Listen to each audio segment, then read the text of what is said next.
ส่วนแฟนแกเข้าผู้สาวเฮาตั้งแต่กี้ฟังเสียงอ้ายส่งมาลูกพญาสารวันเขาอีกนาถ้า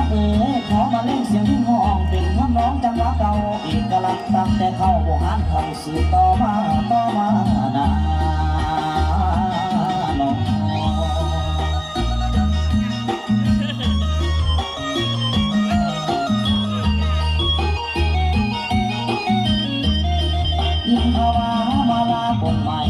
ออกดอกสวายอยู่ในแดนดง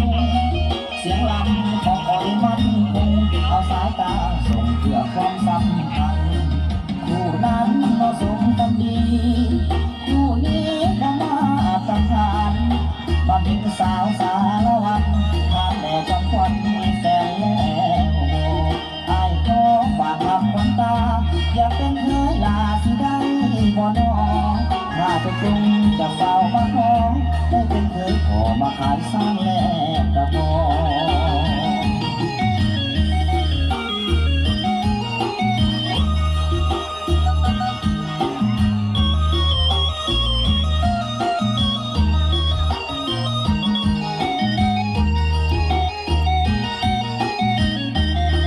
เกี่ยวกันสารวัตรเกี่ยวกัน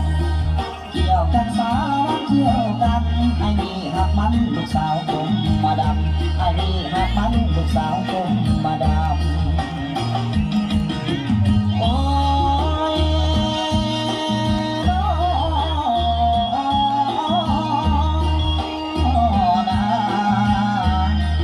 ย่านดีย่านไรเด้อข้างนอกสาวสารวัตรใจบนเพียงนางเอิญโอ้น้องเห็นว่าผ้าที่เมียอันทุ่มเป้บ่อยากฟันสังโกเปียลงสารวัตรเปียลงละเมืองหงหินนาเปียให้งามดอกเปียต่ำจำดินเปียให้งามดอกเปียต่ำจำดินใจอายขวินจึงเลยสวนเปียลงลุกขึ้นสารวัตรลุกขึ้นสารวัตรลุกขึ้นแล้วก็ขอสร้างซ้อนต่อเสริมแม่เสริมพอเข้ามาบวนน้ำกันสารวัตรเอ้ยก่อนผู้ใดผู้มันทำไมแล้วไปพักผ่อนงานนอน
นี่ได้เป็นการแสดงปอดศิลปะล่ำสารวัตรเนาะของน้องนักเกียรติมอต้นนาปุ่มเนาะสลับล่ำสารวัตรนี่ก็เป็นเอกลักษณ์ของแพงและกระทั่งของเมืองเป็นหมอลำ